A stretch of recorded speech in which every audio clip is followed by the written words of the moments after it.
All right, good morning, everybody, and welcome back to True Crime Loser. I hope you're doing well. So, folks, today we're going to talk about a whole bunch of stuff. Couldn't come up with a good idea for an episode this week, so I'm going to do a loose hangout podcast type episode. My wife says every time I don't have an idea for an episode, I turn into the guy from The Shining and just limp aimlessly around the apartment with dark circles under my eyes, slowly dragging an axe. She's currently hiding in the bathroom. Just kidding, she's at work. Anywho, here's a little table of contents of what I'm going to talk about, just so you know what you're in for. One, I'm going to tell a story about a wild case that happened in 2013 in South Africa. Just a little preview of how wild it gets. Once it gets into the story and it's to the murder trial, a guy walks out of the courthouse pushing all of the evidence for the murder trial, and he gets swarmed, and I don't know how many, one couple men try to steal the evidence. Imagine if they would have pulled it off. Just, sorry, Your Honor, the evidence, it is all gone. Well, did you make a copy? We asked someone to make a copy, but he didn't get to it yet. That'd be me. I'd be like, I pushed it off until Monday. It's all gone? We can't, all of it?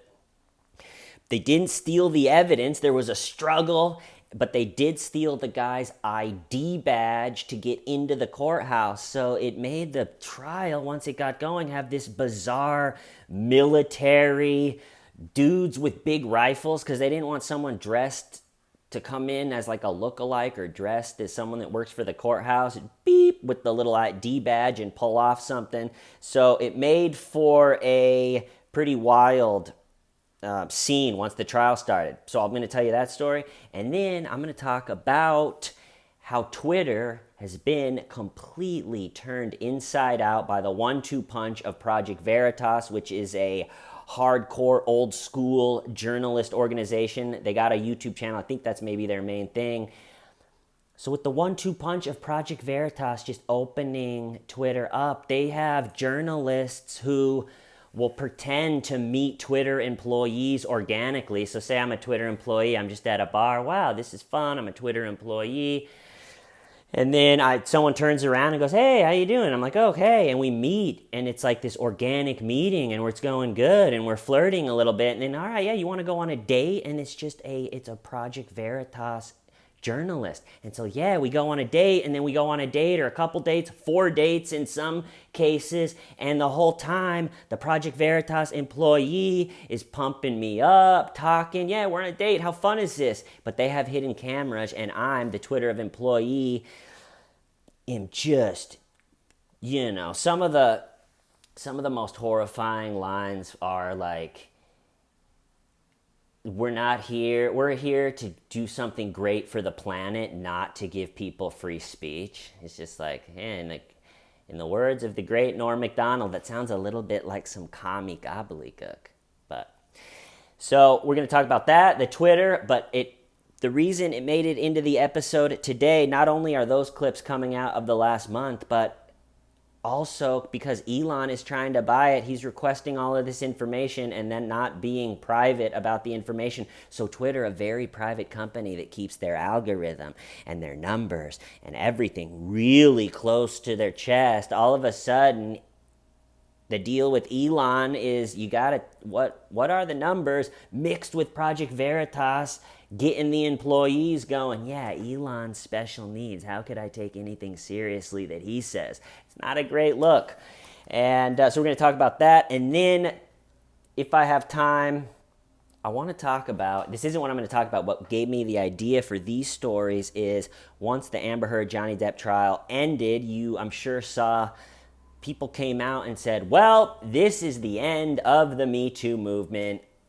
We blew it. The man won, obviously. That's the end of anything that resembles the benefits that came about through the Me Too movement. And that just was a terrible argument, because you can easily just go, wait, but isn't the gains we made from the movement also lost if just it can be a accusation used to, what's the phrasing I had in my head? A weaponized accusation, right? It can't be Like, we got to look after the ladies. We can't just have creepos. But also, you got to look out for the men and not have the creepo women be able to just use a weaponized allegation. So anyway, you guys get it. So I'm going to tell a couple stories. One is a Harvard professor named Roland Fryer. Very inspiring dude. Got his head and career chopped off by someone in his department that just disagreed with him. And there was, in my opinion, a weaponized Me Too type allegation in that one. And then maybe, in my opinion, one of the most entertaining YouTube dramas between two YouTubers in the past year was, like a year ago, Anna Kasparian from the Young Turks didn't like that Jimmy Dore, who used to work for the Young Turks, and then I think at some point was like, this is just worthless here at the Young Turks. So he moved to his own channel and shot up to 1 million. I don't really watch his show regularly. He was kind of my go-to like war info for a while, but I don't watch him regularly. But man, he just shot up to 1 million subscribers quick. And I gotta think it was just, he's probably sitting at the Young Turks going, because the Young Turks get so much funding from all these political, who knows, you can't, we got to just say nonsense and back nonsense parts of stories. And it's just, so Jimmy just goes, I'm going to do my own YouTube channel and just not do that, and just right up to 1 million. Well, last summer, the Young Turks are kind of like bizarrely pro-war, and they were doing like pro-war in Syria. And if you live here in America, you're bombarded with all of this, like, we have to go to war with Syria. It's just inevitable. Sorry, folks, we gotta go to war. More war, and now it's time for Syria. And everybody, I think like 90, a very high percentage of people here go, no, we're not doing it. I don't believe that news story that came out. We don't, no more wars, no more. You're not going to convince us. But people like the Young Turks are like, well, if we have to, we have to. Well, Jimmy Dore was having a respected journalist named Aaron Mate on his show night after night, and they were just making fun of how pro-war the Young Turks are. And the respected journalist Aaron Mate was like probably is like the leading respected journalist on Syria. He's written the most. He's been there. Anyone that, like the Young Turks pulled out some just hipster looking dude from Brooklyn that's never been there, never written anything on it, to try to like disagree with Aaron Mate, Jimmy Dore's Syria journalist, and it just fell completely flat. So Jimmy Dore and Aaron Mate, night after night on Jimmy's show, was just ragging on the Young Turks for being pro-war, capital P progressives. And it just felt like they were winning, and they were laughing, and it goes on night after night. Well, then Anna Kasparian sends a private message to Jimmy Dore, basically saying, if you don't knock it off with like not, making fun of us for being pro-war in Syria, remember when you years ago made that comment about my skirt? So pretty much you can't write this stuff. This is one YouTuber contacting another YouTuber and saying, if you keep talking about how I love war, I am going to put out a Me Too allegation against you. So we have one YouTuber trying to censor another YouTuber about war with a weaponized allegation. I mean, that really is fascinating to me. It's a wild place to be. But first, I'm going to tell you the story about South Africa. And that starts with a man named J.P. Milan. I kind of just told the Jimmy Dore story already. All right, so it made it into the beginning. But the South Africa story is, there's a guy named J.P. Milan. He's a low-level organized crime guy. He's got a crew. He runs drugs. They're in the drug game. His girlfriend is a stripper named Marushka. Is that how you say it? Yeah, Marushka. He's dating a Marushka stripper. She works at a strip club off the highway called the Lollipop Lounge. And it has red lights and red velvet seats and red stage. And the whole place has kind of a hell vibes. And Markusha, JP's girlfriend. See, JP is a big, masculine, square-jawed, tall, big man. And his girlfriend, Markusha, looks exactly the same as him. They're one of those couples where if she had the same haircut as him, they would look the exact same. And so Markusha's a big stripper at the Lollipop Lounge. We got JP doing his drug running thing. Sometimes it's going well, sometimes it's not. Money isn't flowing in at all times. They're stressed about money. When this story picks up, picture JP Milan. So, you're doing the crime life. Your girlfriend's a stripper named Markusha at the Lollipop Lounge. And this story picks up where JP is in a motel room, pacing back and forth and nervously looking out the window to see if cops are going to bust in and arrest him. Another guy I got to tell you guys about for this one is a guy named Dustin Blom, who 3 years prior to this, his wife died in childbirth. He's a very successful businessman. He had this family that was about ready to bloom, and he had this whole life in his mind, and his wife died during child abuse, and he just didn't take it well. I mean, who would? And a life of the straight and narrow was ditched, and he just decided, well, since I tried to live the good life, it was taken from me, and so he slid into a life of excess and debauchery and the whole thing. And one of the places that Dustin Blom liked to go to was a strip club off the highway named the Lollipop Lounge. And a stripper, one of them that he fell in love with and would shower with gifts and would let stay in some of his places for free, never a good idea, was a big stripper named Markusha. And he really fell in love with Markusha. And like I said, all these gifts and everything. Well, Markusha, I'm sure at some point, tells her drug trafficking boyfriend, JP, hey, this guy, one of my clients at the lounge, he really loves me. And he's very rich, and I stay at his house whenever I want, and we party together, and maybe we can. And the plot that they cook up is, what if we start date raping Dustin Blom? You meet him at the Lollipop Lounge, you guys do your thing, woo! Get a dance from Big Markusha, and then you go back to his place, you drug him, give him a little date rape, then when he passes out, I'll come in, he'll be sleeping on the floor unconscious, we'll take his bank card, we'll go get cash, and then somehow they figured out that when he pulled cash out of his account, an alert would pop up on his phone, like, you just pulled out $4,000. So the end part of the plan was, we'll go take the bank card while he's passed out on date rape drugs, get the money, come back, delete that message on his phone. Me, JP, the boyfriend, I'll scram out. He'll wake up. You'll be his stripper girlfriend. And they pulled this off many times. And Dustin Blom never knew. He never didn't keep meticulous track of his account. There was no notification on his phone.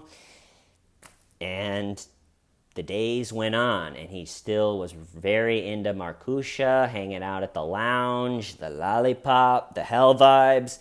And then so it's happening. Well, one night, the plan is the same, all right? Give him the date rape drugs, but something happened. Dustin Blom just fell asleep before he could take the date rape drugs.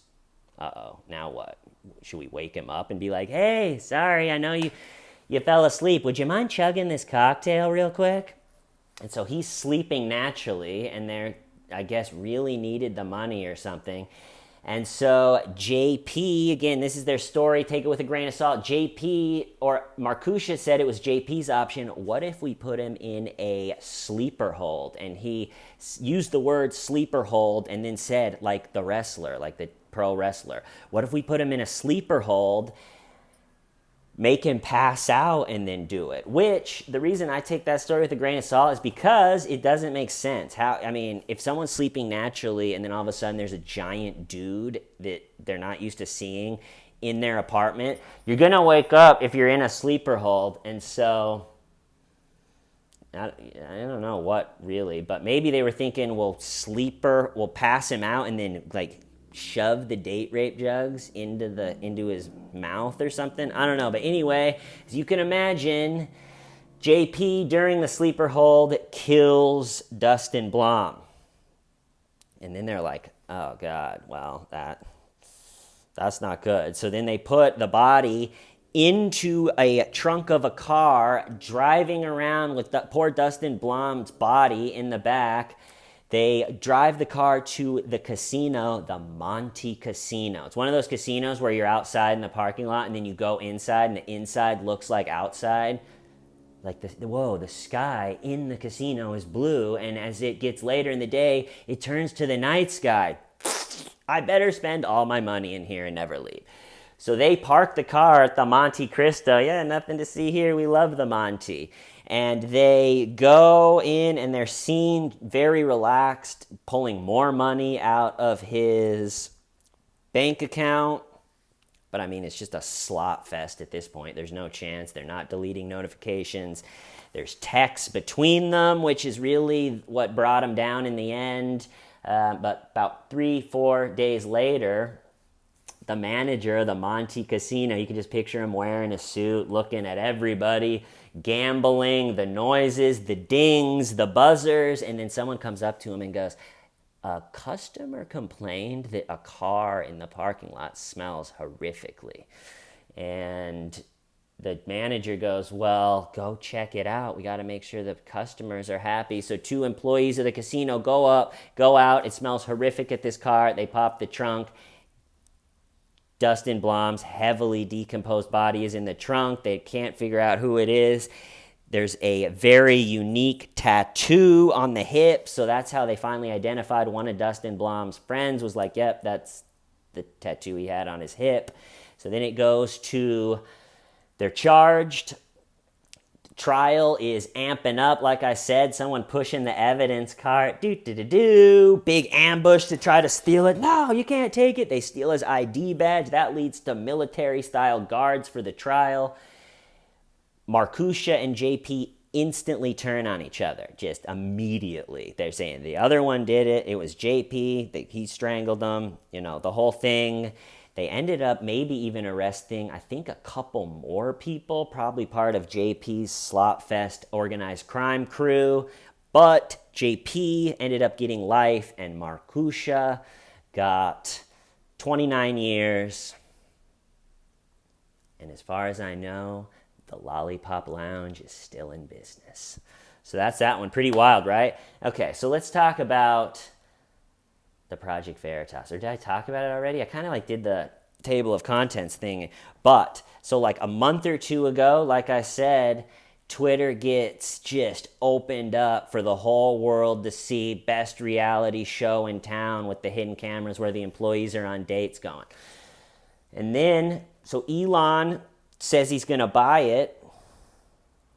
They're like, okay, well, it's very obvious the higher-ups at Twitter, the employees of Twitter, don't want Elon. So then they tried the poison pill where they tried to dilute everybody else's stocks. And so, to be honest, I don't totally understand it. They tried to dilute their shares so it wouldn't happen, and then that didn't work. And a part of those Project Veritas videos are them going, yeah, Twitter doesn't make any money.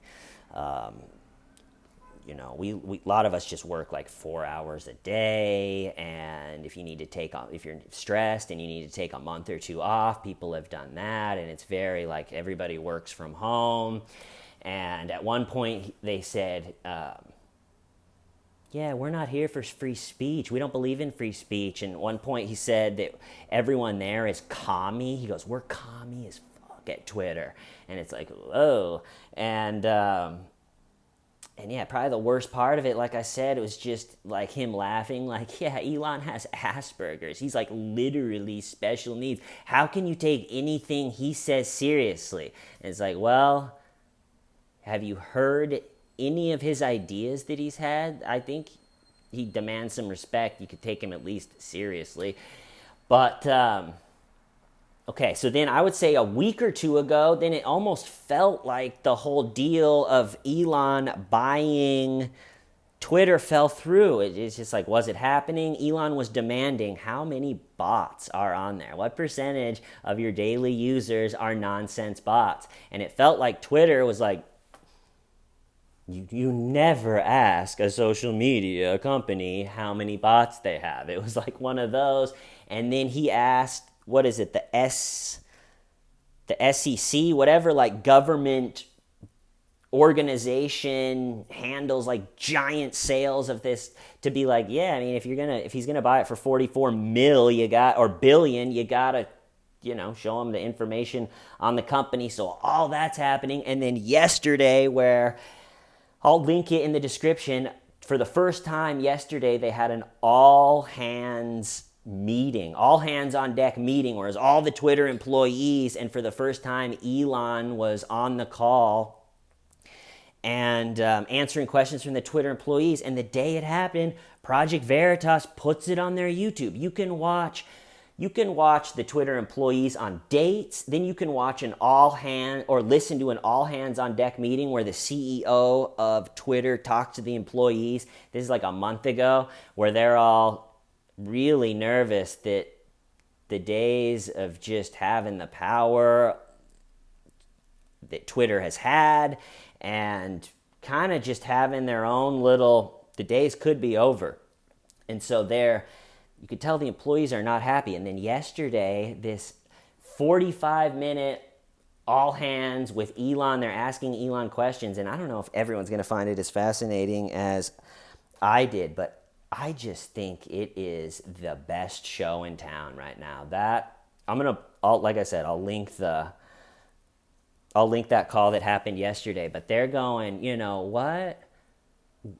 what do you want to do with Twitter? And what Elon is saying just makes so much sense. Watch it. He's going, I think that it should be trustworthy in the sense of whatever the algorithm is that picks what gets seen and what doesn't should be completely open source, so people can look at it and critique it and try to find bugs in it. So everything was just open. If a tweet is either getting, and he said, I believe that people should be able to say completely outrageous things that are within the law. If it's within the law, people get to say it, right? It might be outrageous, it might be offensive, but what you can do is there's freedom of speech, and then there's not necessarily freedom of reach. So if you're going totally off, like unnecessarily, whatever it is, but it's within the law, he was saying you don't have to blast that tweet out. You can let the person say it. You can let the person have it on their personal Twitter account. You can let them put it up. You don't have to ban them. You don't have to wipe them clean, but you also don't have to put it to the top of where everybody that is on Twitter gets to see it. And it's like, how do you argue with that, right? It's just like, we want it to be free. We want it to be transparent and open. And he was saying that a goal should be that if they're doing it right, if the goal is working, the plan is working, then the most extreme 10% of each side of the aisle, so 10% of the left, the 10% extreme left, 10% extreme right, will both be equally, I guess, mad and angry, and then everybody else, the more reasonable people can talk it out, try to get society going forward with a trustworthy platform. So like I said, I think it's the best show in town. There's a lot of comedy in that call. I'm trying to think of one. like there really was just trying to make Elon's opinion on it look bad, and it's just hard to. So he's going, yeah, I mean, if it's within the law, and they're going, well, what about animal abuse videos? It's like within the law, and he was kind of just like, no, it's not. And they had like a work from home question. They go, working from home, 1,500 employees work from home, and it's a big part of, how we work here at Twitter. What is your thoughts on work from home? And he was like, I think it's better to work if everyone comes in, but if someone's exceptional at their job, then they can do it from home. And as long as they're exceptional, he's like, at Tesla, I talk to the managers, and if someone is exceptional, they can kind of do what, they can do it from wherever. I'm not going to fire someone that's getting exceptional work done. And that was not a good answer. So the Twitter lady like circled back. So what you're saying is like it's okay to work from home for the most part? And again, he didn't back down. He goes, no, I mean, if you're highly exceptional, and you can just feel all the Twitter employees crapping themselves. And then another question, like at the beginning, one of the Twitter employees goes, we have many smart, great employees here at Twitter. What will you do to gain our trust, and what can we do to gain your trust? And Elon's like, well, I mean, trust really isn't, yeah, I mean, if someone is doing good work and getting stuff done, I'll be happy, and if someone's not doing anything, then yeah, it's just, I don't really know, like, trust is and so it's a lot of, like, questions like that, I mean, I just think this whole thing is fascinating. I consider YouTube and Twitter to be the big two. To me, it feels like Facebook and Instagram are on the way out, or just don't quite have the magic. I'm not on Twitter just because I decided. A lot of people think of the whole thing like politically. I look at it professionally, like I own my little comedy business here, so I thought to myself, all right, I got to be on one of them. You can't not be on. And I am a YouTuber in the sense of that's where I get my news. If there's an interview that happens, if really anything, we go to YouTube. So I figured since I am a YouTuber, that gives me the most percentage to be successful because I'm a part of the community. I had a Twitter account for a while that I got rid of because all I was using it, and they talked about this in the meeting yesterday. Elon was saying people don't post content on Twitter because you can't monetize. So all people use it for is they'll post a link to their YouTube video just to tell people, hey, everybody, I posted a YouTuber, I posted on another platform, just as a way to like advertise. So I thought that part was really interesting. But since I didn't really ever feel like a part of the community on Twitter, I really only used it to tell people about other stuff I was doing. So my account just kind of seemed dormant. No one wants to look at an account that's just only like, hey, I'm doing a show, or hey, like, check out this video on a different platform. So I think to be successful on one of the social medias, you can't fake it. You can't be a successful YouTuber and not really like spend time on YouTube or know, what it is. And so I canceled my Twitter. So I went with my strategy. Who knows if it's working? I am proven to make some pretty bad business decisions as over the past couple years, but there's a lot of comedians that are like, yeah, hit me up. I'm on Instagram, Facebook, Twitter, TikTok, MySpace. It's like I feel like they spread themselves out super thin. And so my strategy, I'm all YouTube. I got rid of Instagram. I got rid of Twitter. I got rid of all of them. If people want to come hang, they can come to YouTube, or like with Twitter, I don't know if it's helped a comedian in a long time. There was years ago where people really built up, when Twitter was more just about the jokes. I think that it was helping comedians more. Now, I don't know if it can help maybe a little bit. All right, you build a following, you can advertise stuff. but also there's no context. It's not like YouTube where if I post a thought, it's my body, my tone, you can feel the vibe. If I post just a thought on Twitter, it's just that text, so it's just sitting there. And so if you do that year after year after year, all of a sudden there's you pick a no topic or it's offensive, then everybody, you can take that little text and put it all around, and it's almost like you open yourself up to their world, like they got the power. So my thoughts are, you want to come at me, you got to come over to YouTube, you got to come over to my world, and if you want to, say, take a chunk of my show and be like, look how offensive this is, we need to cancel Scott, at least you're showing me it's my tone. You know, I get a fair representation of what I was trying to say, and hopefully some people, when they're saying, look at this, look how offensive this is, he said a no word or a no topic or something. Hopefully some people will go, hey, like reasonable people will go, hey, that clip was kind of funny, and then check it out and become fans of the show, right? That's the goal, just to give people good stuff to listen to on hard days and tough commutes and sitting in the waiting room while a loved one dies. And that's just the whole goal, is to just give